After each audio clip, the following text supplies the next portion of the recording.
You said nothing.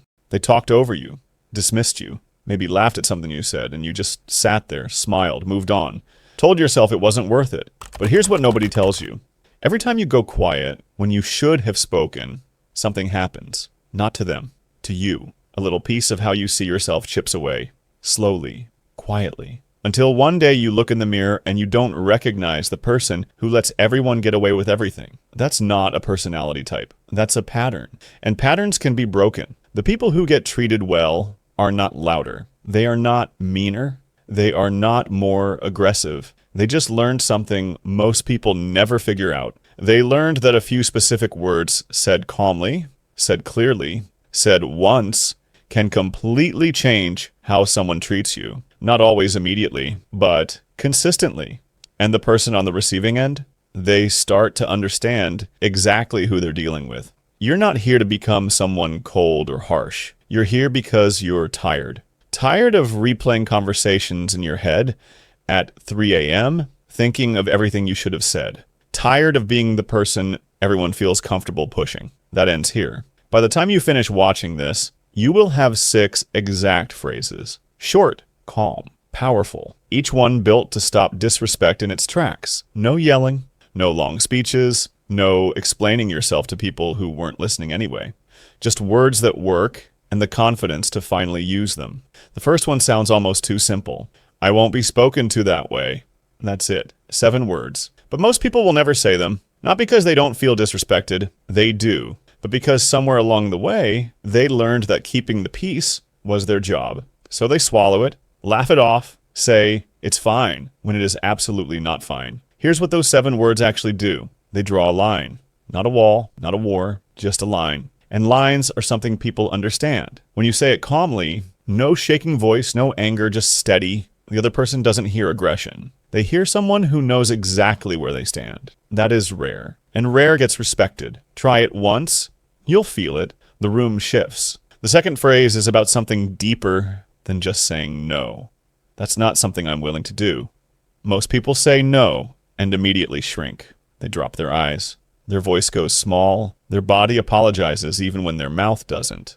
And the other person sees it. They don't see a boundary. They see a gap, and they walk right through it.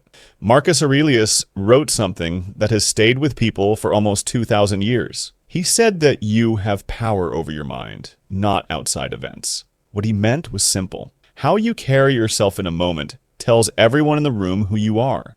When you say that phrase and then stand tall and stay quiet, you are not just refusing a request.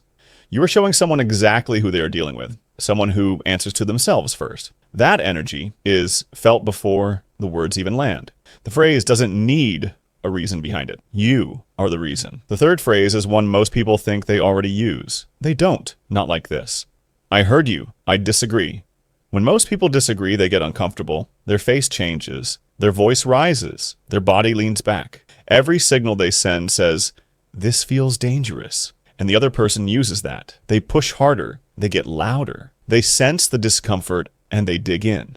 But when you say those 4 words with a calm face and a steady voice, something unexpected happens. The other person pauses, not because you out-argued them, because you didn't react the way they expected. You stayed still while they were moving.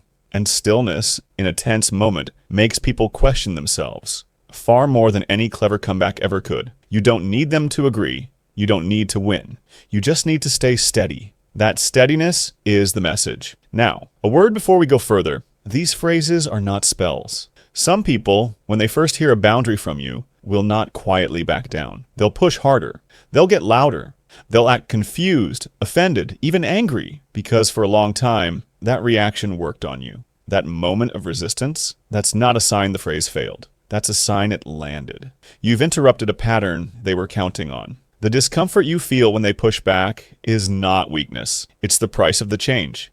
Stay calm. Stay in the phrase. Say it again if you need to. Exactly the same way. What you're doing in that moment is teaching someone, through repetition, not volume, that this is who you are now, and you're not going back. The 4th phrase saves you from bad decisions before they're ever made. Let me think about it and get back to you. Pressure only works at the moment. It needs an immediate answer to survive. The second you remove that immediacy, the pressure collapses. When you say this calmly and step away, you take the decision back into your own hands, away from their timeline, away from their energy, into the only space where you can think clearly, your own. Here is what most people miss. The people who pressure you into fast answers are counting on you not having this phrase. Use it once, consistently, and watch what happens. The pressure stops. Not because they became better people, because it stopped working. The fifth phrase is the quietest one on this list, and somehow the most unsettling for the person who hears it. That doesn't work for me. No reason, no alternative offered, no softening, just that. Carl Jung believed that one of the deepest human needs is to be understood, which means when someone cannot read you, cannot find the crack to pull open, it creates a kind of unease in them. Not because you were rude, because you were unreadable. This phrase gives them nothing to work with. No emotion to mirror back at you, no excuse to dismantle, just a closed door.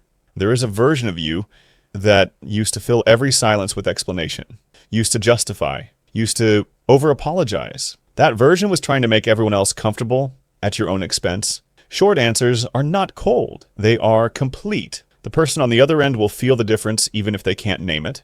The sixth phrase is the one that changes things permanently. Not just in a moment, in a relationship, in how someone sees you from that day forward. I've noticed a pattern, and I need it to stop. This phrase does something the others don't. It shows you have been paying attention, quietly, patiently. And now you are naming what you see, not with anger, not with accusation, just with clarity. Viktor Frankl survived unimaginable suffering and came out the other side with one truth that never left him. He said that between what happens to us and how we respond, there is a space. And in that space is our power. Most people never find that space. They react immediately, or they go silent and let things build until they explode. But the person who can sit in that space, who can watch a pattern form and then name it calmly, that person operates at a completely different level. When you say those words to someone who has been slowly testing how far they can go, something shifts in them. They realize you were never missing it. You were watching, and now you are done watching without speaking. They will not forget that moment. Not ever.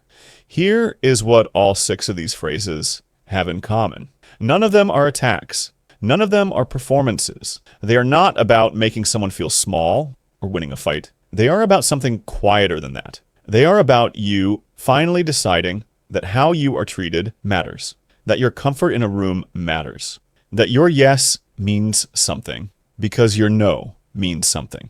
Aristotle said that we are what we repeatedly do, not what we plan to do, not what we wish we did, what we actually do. Every time you use one of these phrases, you're not just changing a conversation, you're becoming someone different, someone who doesn't wait until 3 a.m. to think of what they should have said, someone who says it calmly, clearly, once, and yes.